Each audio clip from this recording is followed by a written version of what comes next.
Fiqh in Islam is known as Islamic jurisprudence, one of the dynamic disciplines dealing with the practical regulations and rules of the Sharia, such as observance of worship, rituals, and social legalism, derived from the primary source of the Quran and Sunnah.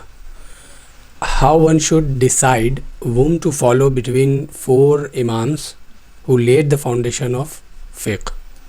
یعنی جو question ہے وہ صرف یہ ہے کہ چار ائمہ مشہور ہیں جن کے بارے میں یہ کہا جاتا ہے کہ اسلامی قانون سازی کی، اب ان میں سے کس کو فالو کریں؟ دو باتیں ہمیشہ یاد رکھیں۔ نمبر ایک، اسلامی شریعت جو ہے، شریعت وہ قرآن اور سنت ہیں۔ اسلامی شریعت کون ہے؟ قرآن و سنت۔ قرآن و سنت کی روشنی میں بعد کے لوگوں نے، جنہیں آپ ائمہ کے نام سے جانتے ہیں، کچھ کوڈ آف کنڈکٹس وضع کیے، بنائے اپنی فہم کے مطابق۔ Those works were human works, وہ کام انسانی کام تھے، وہ سیکرڈ ورک نہیں تھے، لہٰذا اس میں ایرر اور خامی کا پورا امکان ہے۔ یہ ایک بات۔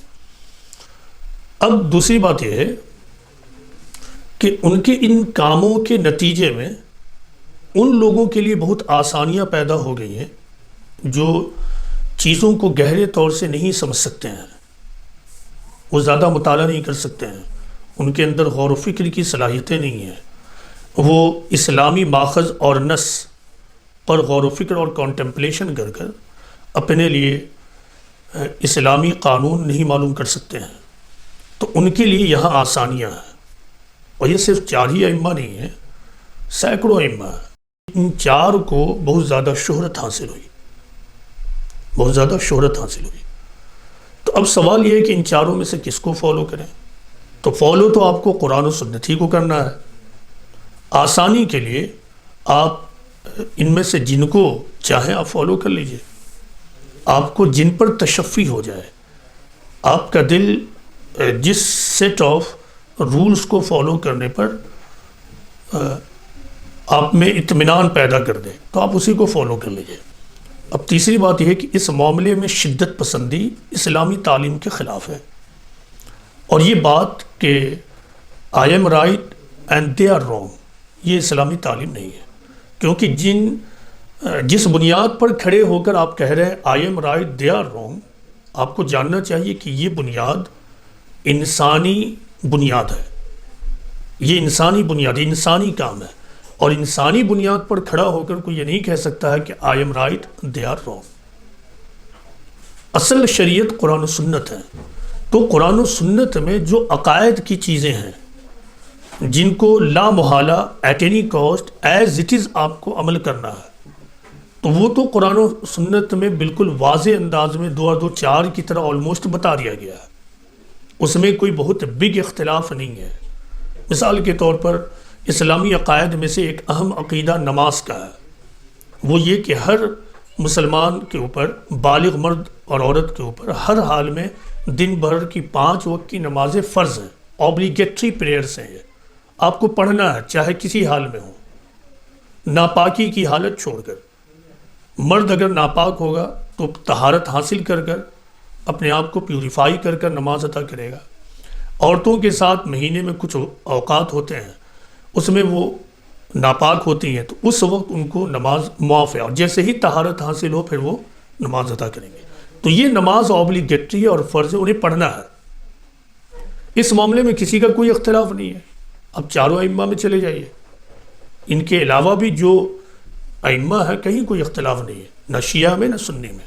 اب جو اختلافات ہیں وہ جزوی چیزوں میں ہیں، وہ یہ کہ ہم قیام کس طرح کریں، یعنی کھڑے کس طرح ہو نماز میں، کھڑے ہونے کی حالت میں ہمارے قدموں کی حالت کیا ہونی چاہیے، رکوع کس طرح کریں، ہم نیت جو باندھیں گے وہ کس طرح باندھیں، ہاتھ کو کہاں رکھیں گے، سینے پر کہ ناف پر یا ناف سے نیچے وغیرہ، رکوع میں کیا حالت ہوگی، سجود میں کیا حالت ہوگی، انہی چیزوں میں الگ الگ رائے لوگوں نے دی ہیں۔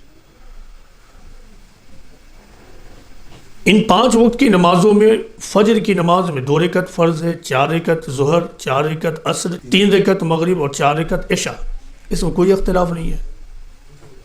اب پیغمبر اسلام نے فرائض کے علاوہ نوافل بھی پڑھی ہیں۔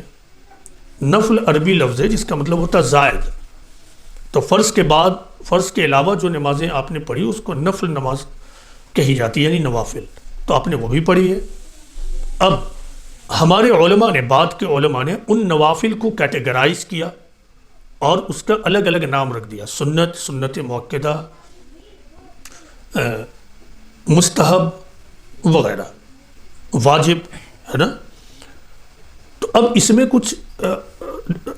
میں کچھ ایک سے زیادہ رائے ہو سکتی ہے کہ نہیں اس وقت کی نماز سنت موقدہ ہے، اس وقت کی نماز سنت موقدہ نہیں ہے، لیکن آپ دیکھ رہے ہیں یہ اس طرح کے اختلاف کی کوئی اہمیت نہیں ہے۔ تو آپ کو یہ جان لینا ہے کہ جن چیزوں میں اختلافات ہیں وہ کون ہیں؟ وہ دراصل پارشل ایلیمنٹس ہیں، جزوی چیزیں ہیں۔ تو اب ان جزوی چیزوں میں آپ کو جس کی بات زیادہ سمجھ میں آ جائے آپ اس کو فالو کر لیجئے، اور یہ بات جان لیجئے بس کہ اس معاملے میں کسی بھی قسم کا ایکسٹریمسٹ ایٹیٹیوڈ، متشددانہ رویہ اسلامی تعلیم کے خلاف ہے۔ اس معاملے میں صحیح رویہ کیا ہے؟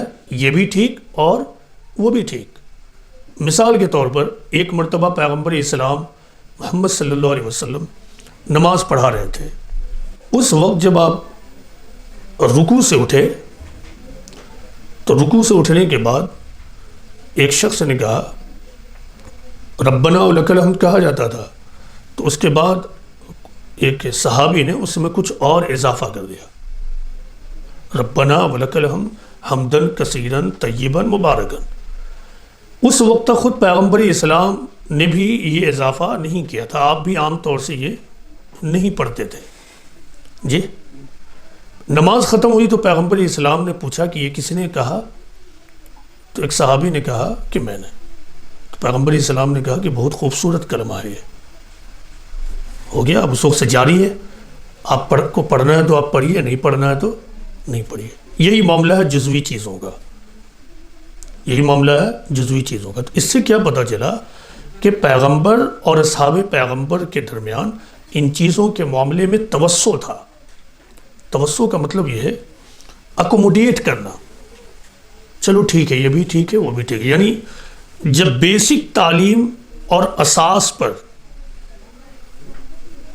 کوئی گڑبڑی پیدا نہ ہو، جو بیسک ہے وہ اپنی جگہ پر بالکل انٹیکٹ موجود رہے، اس میں کوئی پرابلم نہ ہو، تو پھر اس طرح کے اضافے کو احسن مان لیا جاتا تھا اور اس کو جاری کر دیا جاتا تھا، یعنی لوگوں کو اختیار ہوتا تھا کہ ٹھیک ہے۔